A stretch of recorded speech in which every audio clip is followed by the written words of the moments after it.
उपन्यास कनक उपत्यकार कहानी औपन्यासिक श्री मनोज दास। मु पाठ करुची शांतनु त्रिपाठी। अध्याय 3 रहस्यमय प्रपात। दर्पण आनिबा पई राजांक आदेश प्रति अमात्य माने कर्णपात कले नाही। सेमाने विमुग्ध नयनरे से प्रतिमा आड़े अनाई रहिथिले। महाराज, खाली आपण नुहंती, आपणकर ए अतिज्ञानी अमात्य माने भी खूब सुंदर दिसुचंती, राजू कहिला। राजा गंभीर होईगले। सेई परित्यक्त नगरर अर्धध्वस्त स्तंभ गुड़िक भली निश्चल भावरे ठिया होई रहिथिबा अमात्य वर्गंकु से थरे पर्यवेक्षण करिनेले। सेमाने से जाय अपलक आखिरे प्रतिमा आड़े अनाई थांती। किंतु एमाने सुंदर दिसिबा दरकार कोन? प्रतिमा जीवन पाइले ताकू बाहा हेबा पात्र तो मु। राजा अभियोग कला भली कंठरे कहिले। कौन कहिले? बाहा हेबे?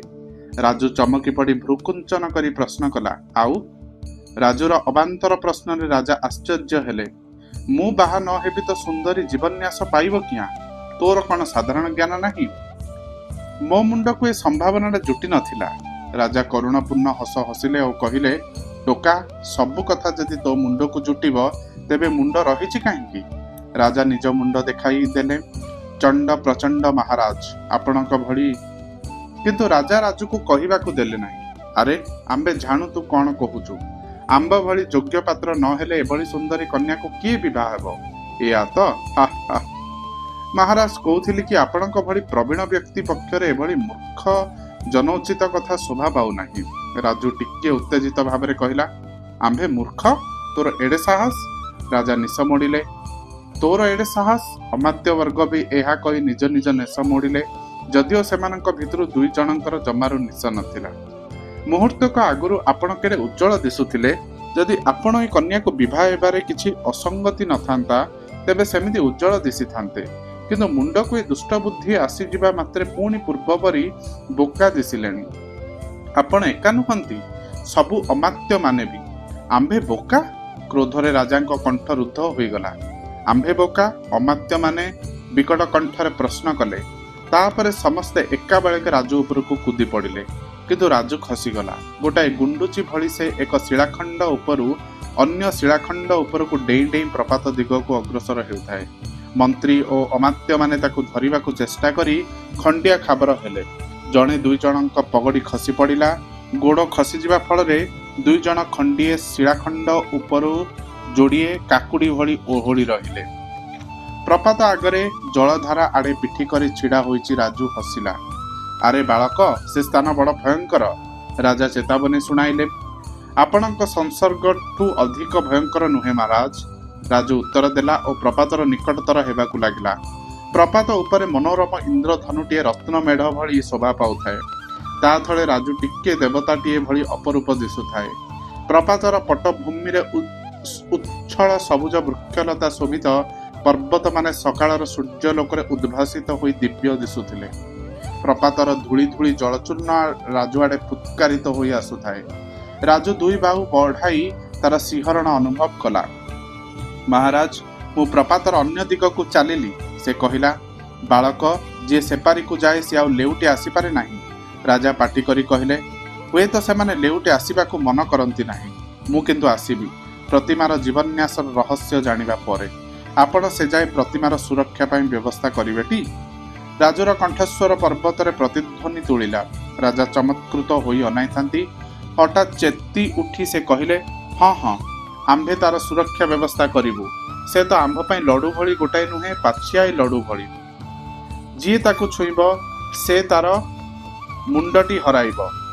किंतु तू शीघ्र फेरिबु, तते राज्यर अंश देबु। समस्ते कहती आंभ कन्या माने देखिबाकू आंभर भली, सेथिरु जनकू तू विवाह हेबु। तेबे तोर जदि धारणा आंबे यथेष्ट सुंदर नहु, एहा भितर आंबे अधिक सुंदर बनिजिबु। प्रतिथर गोटाए अधिका मुर्गी खाइबु।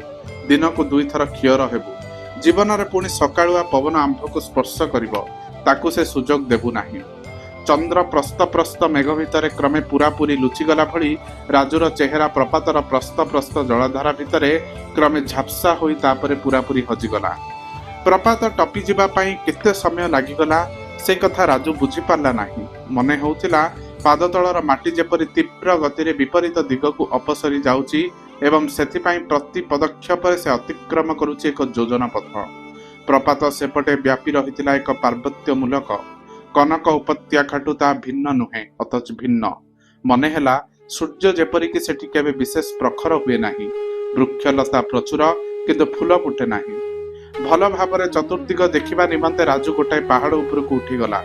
ଦେଖିଲା ନଦୀଟିଏ ସେ ମୂଲକକୁ ପ୍ରାୟ ବେଷ୍ଟନ କରି ଦୂର ଦିଗନ୍ତରେ ମିଶି ଯାଇଛି। ଆରେ ଇଏ କିଏ?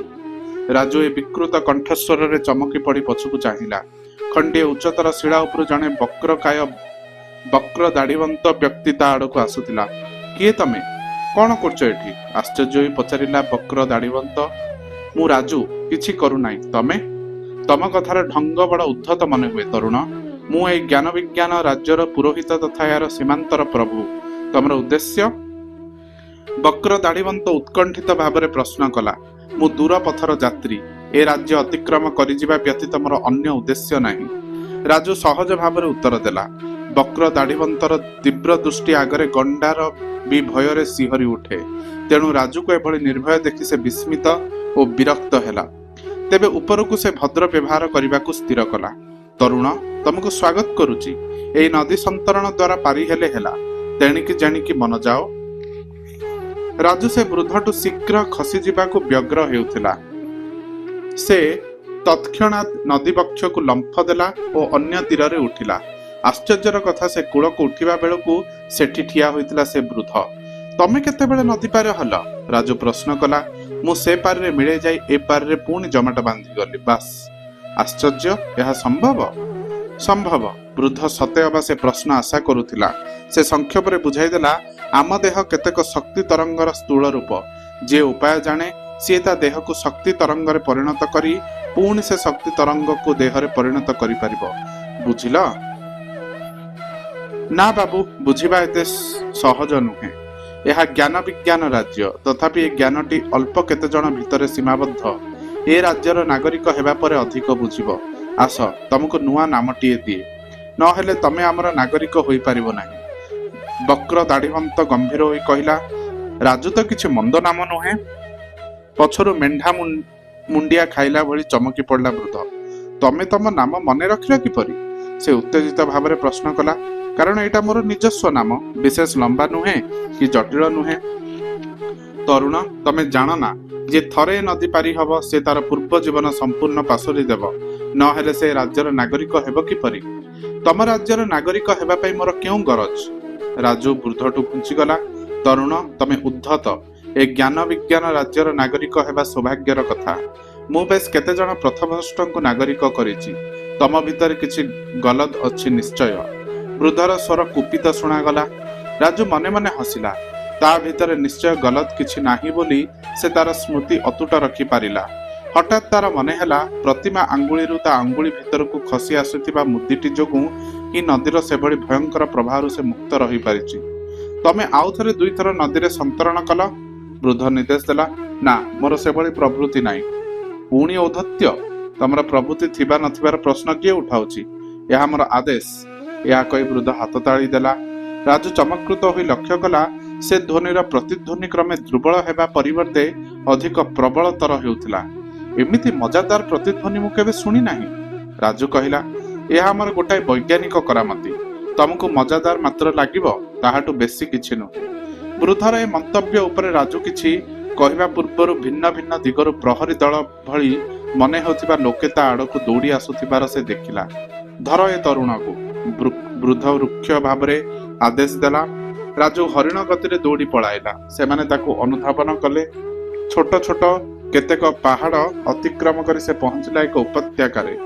ଉପତ୍ୟକାର ଏକ ଦୂର ପ୍ରାନ୍ତରେ ଦେଖାଯାଉଥିଲା ଗୋଟିଏ ପ୍ରାସାଦ ଓ କେତେକ ଅଟ୍ଟାଳିକା। ରାଜୁ ଆଶ୍ରୟ ଆଶାରେ ସେଇ ଦିଗରେ ଦୌଡ଼ିଲା। ପ୍ରହରୀମାନେ ତାର ନିକଟତର ହୋଇ ଆସୁଥିଲେ। ଅଣନିଶ୍ୱାସୀ ହେବାରୁ ରାଜୁ ସେମାନଙ୍କ ହାତରେ ଧରା ଦେବାକୁ ମନସ୍ଥ କଲା। ସେ ଦୌଡ଼ିବାରୁ କ୍ଷାନ୍ତ ହେଲା, କିନ୍ତୁ ପ୍ରହରୀମାନେ ହଠାତ୍ ରହିଗଲେ। ସେମାନଙ୍କ ଦୃଷ୍ଟି ଅନୁସରଣ କରି ରାଜୁ ପାର୍ଶ୍ୱବର୍ତ୍ତୀ ଏକ ପାହାଡ଼ ଉପରକୁ ଅନାଇଲା। ଯାହା ଦେଖିଲା ସେଥିରେ ତାର ବିସ୍ମୟର ସୀମା ରହିଲା ନାହିଁ। କ୍ରମଶଃ